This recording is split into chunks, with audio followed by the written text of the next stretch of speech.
And we're into it. This is the very first podcast, and thanks so much for being the first person to hop in with me. I've got Adam Wintle with me today from Bangkok, amazing product practitioner. Yes. Adam, tell us a bit about who you are and what you're doing at the minute. I'm not originally from Bangkok. I'm not Thai. I'm originally from England, and I've been living in Thailand for about 10 years, actually.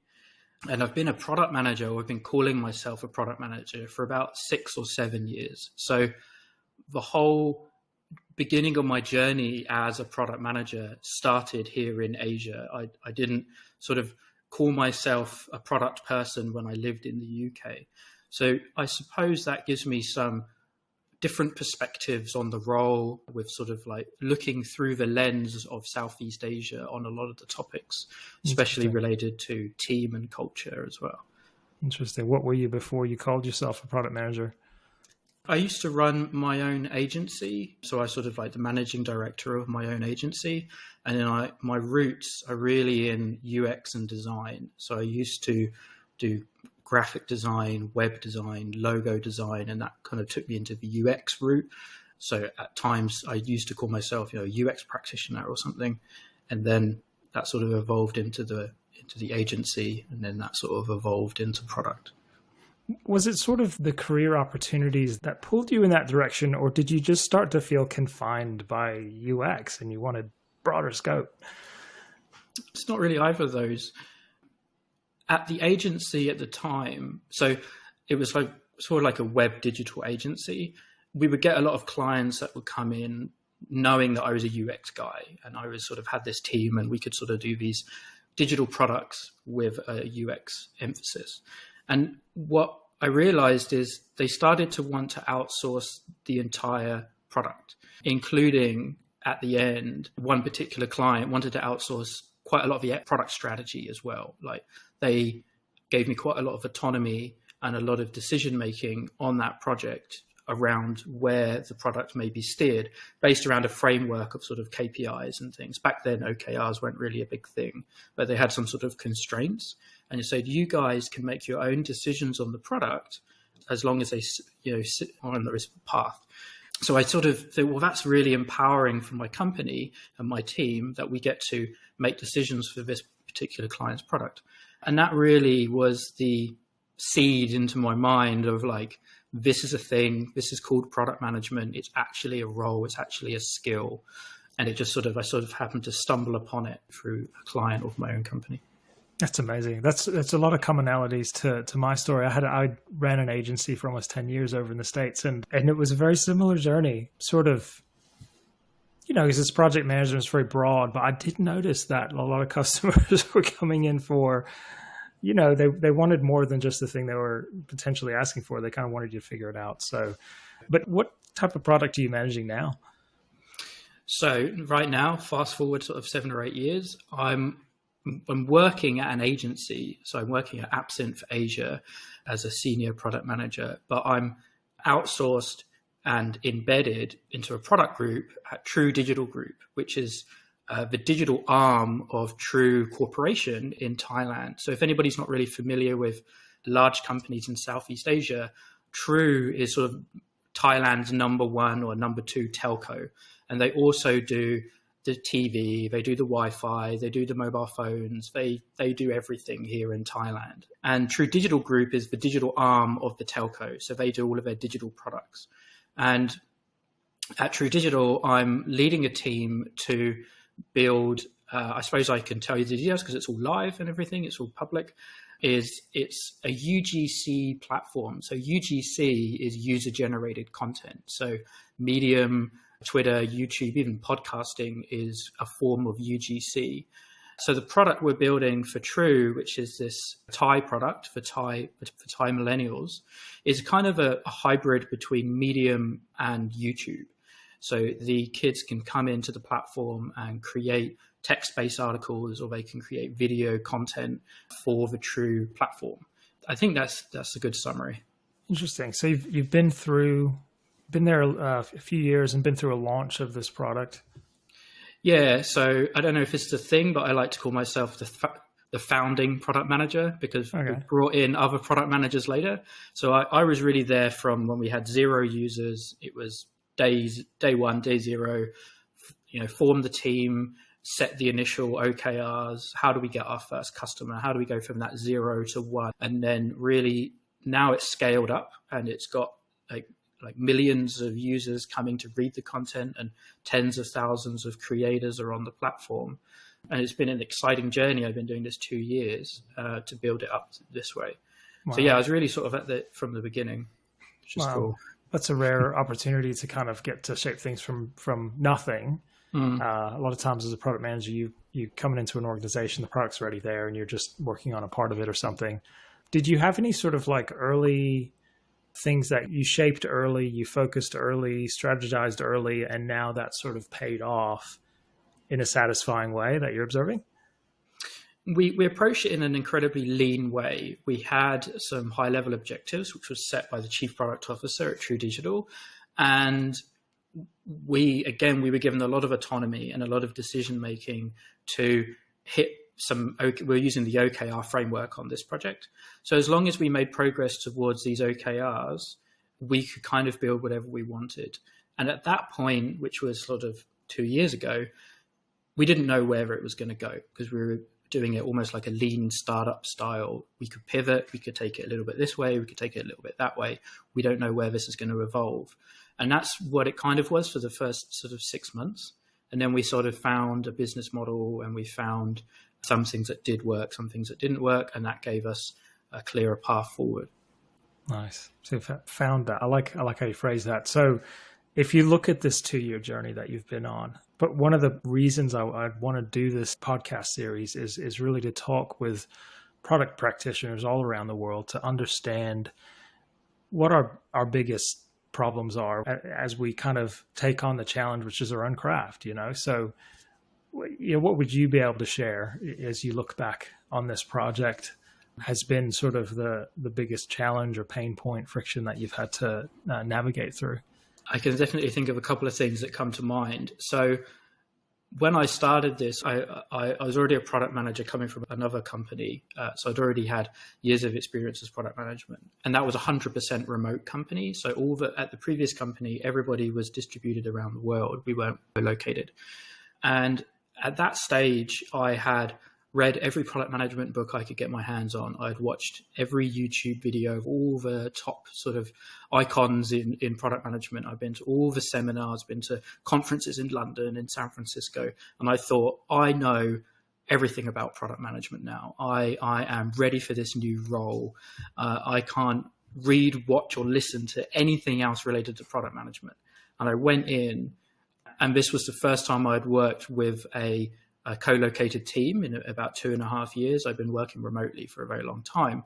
Yeah. And I quickly realized that my people skills, interpersonal skills, working with teams, building trust, and my leadership skills as a product person were not as good as I was needed to be at that stage.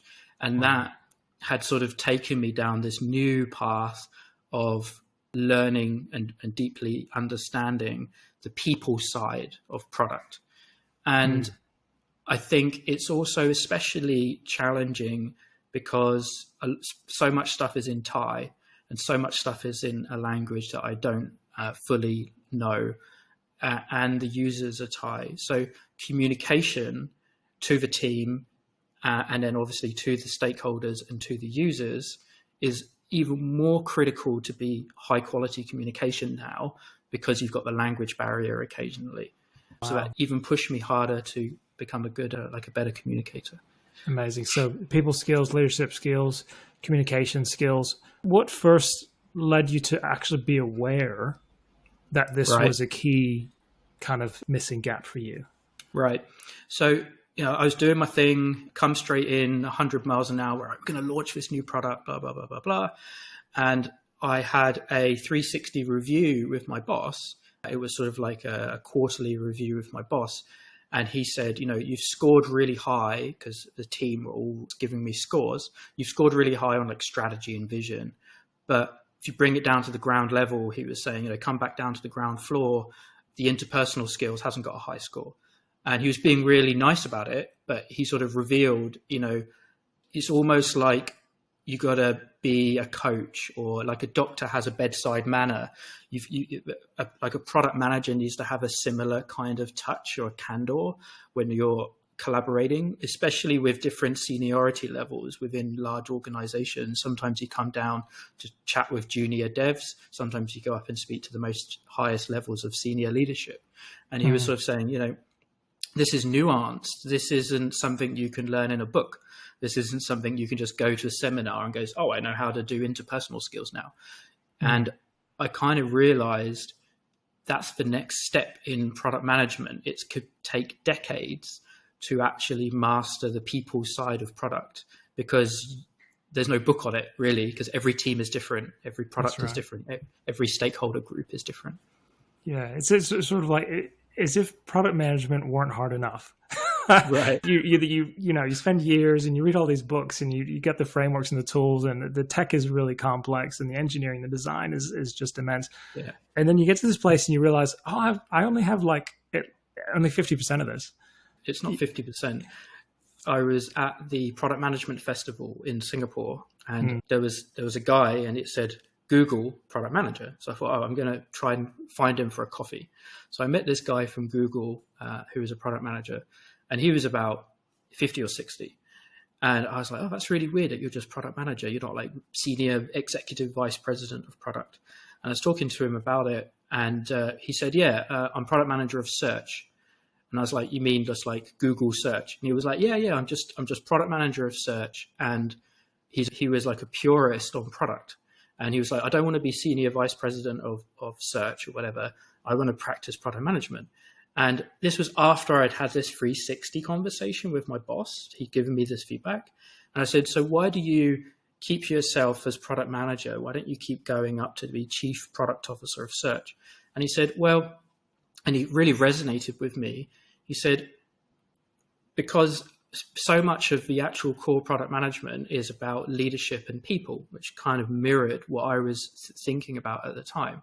And he said it was only about 2 to 5%. Once you got to that stage of maybe 5 years practicing product, and we were sort of talking about it, he said, you got to about 2 to 5%. It's nowhere near 50. You think you're at 50. Yeah. But then the remaining 95 to 98%, which like he had been in his career at Google a long time, he said is just honing in that leadership side of product. So I don't think it's 50, Jase. I think we're more like at 5. Yeah, that's great. I saw this really interesting graphic or something on a social share recently, and it had the career journey. It's, you start out, you're like, designer, senior designer, like head of, and then VP, and then, chief, whatever, and then join Apple design. You're at the beginning.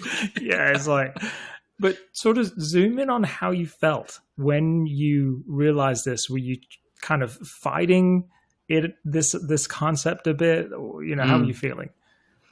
It took me out sort of like outside of myself. And I was sort of, while I was doing meetings and I was facilitating conversations or doing a workshop, I was observing myself a lot more. I was much more self-aware in those scenarios, in those settings. And I was realizing, I'm not doing active listening.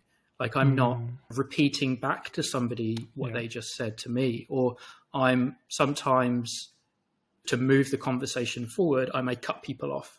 And I say, okay, like guys, let's move on, because I want to, I've got it in my head, and I want to move the topic on, but maybe the group hasn't quite got it yet, and you need to go through it one more time, or maybe visualize it on a whiteboard. And I was sort of thinking, oh yeah, I'm being a little bit rough around the edges. I'm being a little bit, a bit sort of prickly with the way I'm doing these meetings. And sure, we achieve what we want at the end, and they go, yeah, that's a good roadmap, that's a good strategy. But the team maybe doesn't trust you to the maximum, or doesn't want to follow you to the maximum, or doesn't quite think, maybe some weird feelings are there. And you think, oh, that's interesting. And then I go away and think about it and maybe think I'm going to try a different approach next time in the next meeting. And then you start to realize over time a much higher quality team, like a much high performing team, because you're making sure they're all included and their voices are heard and they've got that understanding as well as you.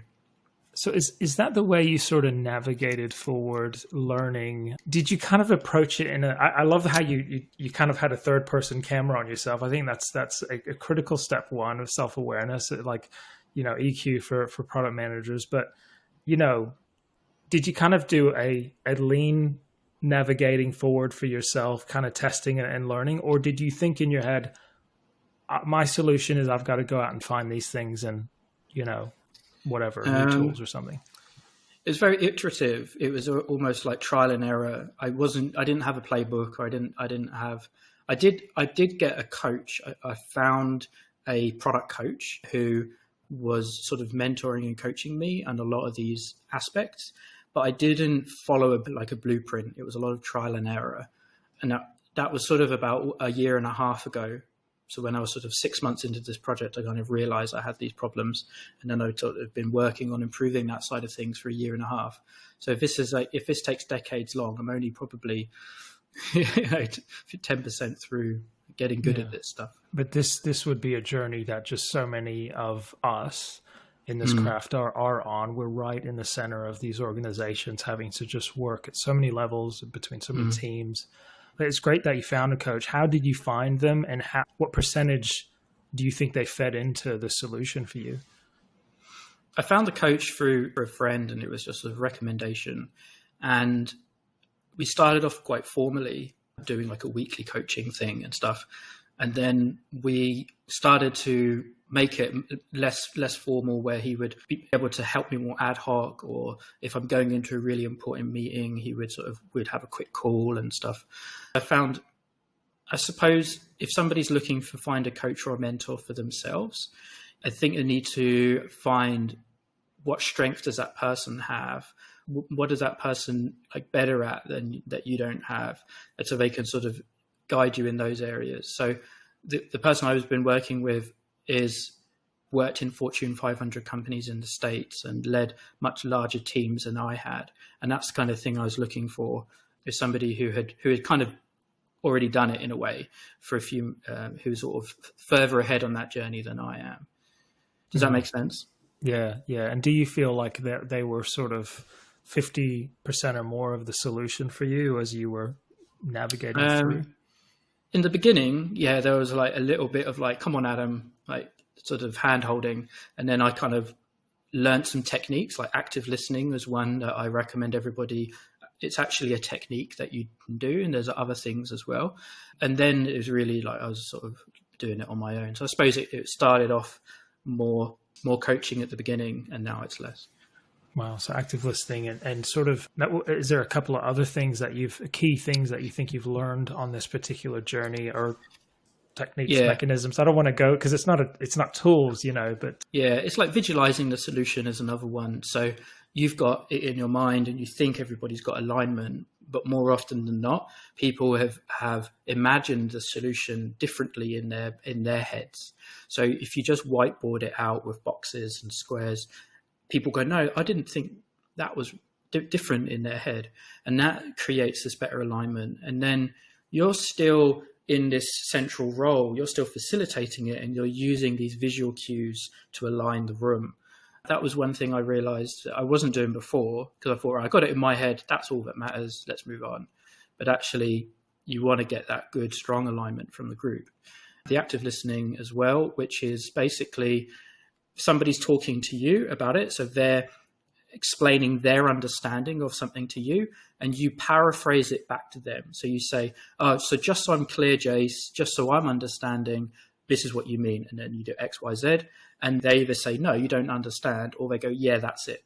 So you've repeated back to them in totally different words what you think it is. And then you've got this higher level of alignment with them. Wow. Higher level alignment. I heard that one also from this Chris Voss negotiation, sort of like repeat back. Yeah, yeah, It's empathy, it's sort of empathy yeah, for your team. yeah. And you want them to kind of move on a journey with you, and you don't want to lose pace, or connection with them in a way. And I suppose the third thing is, in the beginning, I would approach it very formally, right? I'm in a business role. I'm going to go in and I'm going to do this meeting with an agenda, and I'm going to do it like that. We have 1 hour, first 15 minutes of this topic, second 15 minutes of that topic. What I've evolved that style into now is much more casual. It's like, yeah, why don't we meet like a stakeholder and they have a big tower in the middle of Bangkok and it's all very corporate, but like, why don't we go out for lunch? And I'd have a stakeholder meeting over a coffee or a lunch. Or why don't we just meet have like an office library? So it's like, why don't we just meet in the library area? We don't have to go to the meeting room. And for a lot of stakeholders, especially the more senior ones, they appreciate that a lot more. Whereas when you're maybe more junior, you think, oh, I can't do that. I'm going to do it like a formal meeting. Right? Yeah. That actually has the reverse effect that you're looking for, because you want to build up a deeper understanding of these stakeholders' vision, maybe, or the company mission or something. And so that's more like, I would say, go in more professional, casual with the senior people to try and get sort of a better understanding. So they open up, right? I'm talking about if you're working with the CEO, you're talking about the chief product officer or the head of marketing, you really want to hear from them their vision of the marketing or their vision of the business. So you can then bring that back into your product. And then for more junior people, I think from my experience, they like to do something that's hands-on. So like workshopify the meetings. It'd be like, yeah, let's put some sticky notes on the wall, or why don't you go up with the pen and you do the diagram? And it kind of make it more interactive or more hands-on with like the junior kind of people in the team. And I think then you get this higher quality of engagement, or this higher sort of quality output from them, because they'll go away thinking they were part of the solution. It wasn't just Adam at the front of the room going through some slides.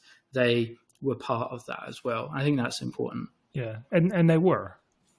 Well, at the end of the day, the product manager still makes the decisions, right? So sure, they were part of the solution space, but the product manager is still defining the problem space and sort of course correcting. Yeah.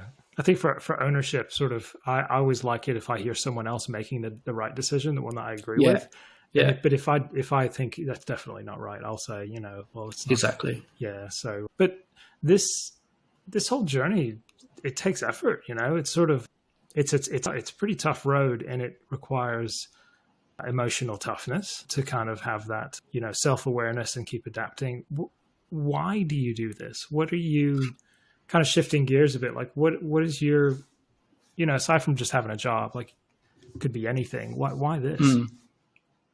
I love creating things. I'm a very creative kind of person, and I love creating, digital things as well, digital creations. So as I become more senior and more experienced, I realize if I want to create complex products, I can't do that alone anymore. By myself, it's impossible for me to create a complicated product. And I can only do those creative things through a team. So by myself, I'm powerless. I entirely depend on my team to create this. And I've kind of realized that's why I'm doing this now, is I want to create high-performing teams that create amazing products for the users and for businesses. And I find that's the exciting thing at the moment. So somebody was to say tomorrow, hey, Adam, do you want to not be team-facing anymore and be more, managing other managers or something? I would have to think really hard about that, because I definitely get a deep sort of kick out of getting this team to work together and be a high performing team. Yeah, exactly. Yeah. So if you could focus on any area, let's do a bit of a deep dive. What just to kind of to round things out. what area would you like to you think it'd be helpful to share to dive in on? It's just the people stuff. Again, I know that you can get really good at strategy or workshop facilitation, or you could get really good at agile or road mapping or whatever, but none of that really matters. It's all irrelevant if you can't talk to the people, if you can't communicate better with the people, or get everybody pointed in the right direction. We're going that way, guys. That's the vision. That's the path. Come with me down that path. I think that's really the core of it. And obviously I am interested in strategy and business models and things like that as well. But that knowledge isn't useful unless you can actually execute it with your team. And then I can see as I progress through my career in my life, I'm only going to be getting bigger teams, and that would be a good thing, right? If I was being given the responsibility to have a larger team, that obviously means I think I'm probably heading in the right direction, but that means I've got to be able to lead more people in product. So it's really at the core of it is that sort of people skills. Yeah. What do you think is ahead for you in terms of, you're still on this journey, you're still sort of trying things, adapting, what's sort of on your next 6 months radar for continued pursuits in this area? I suppose on this product that I'm working on now, because it's scaling up, we're going to have to start to break it into squads. At the moment, it's one large team, maybe about 17 to 20 plus people, including freelancers and contractors. So eventually it'll get to a tipping point where it'll be like, right, we've got to divide it into two and have two squads. And then I'll see, okay, those two squads could probably have a product manager each. And then I would be sitting above those. But then I think, well, I don't want to lose touch with the actual day-to-day, because that's the bit where the work happens. That's where the solutions come. So I'm thinking, how do I grow as a product manager, but also still be involved with the team who's actually creating these solutions as well? And I don't know how I'm going to do it, but I'll figure it out when I get there. But I can see that's probably one thing that's coming. Interesting. Yeah. So that's your biggest concern. Why do you, let's just say you got two amazing product managers then. Yeah. Why do you still need to kind of be highly involved, Maybe that's something I'm holding on to, and eventually I'll realize you just let go and empower those product managers. Yeah. But like the guy at Google, he's still just product manager, right? And he said he's still doing the people stuff. So there must be a way of doing it where you can rise in seniority in a career, but you're still involved with the teams. Yeah. Awesome. It's been awesome to unpack this with you today. I think this is the theme, absolutely perfect way to kick off this whole podcast series, because I have a hunch that there is a lot of product people out there that are dealing with this exact same thing. So this is fantastic. Thank you so much. No worries. Happy to be the first guest on your show. All right.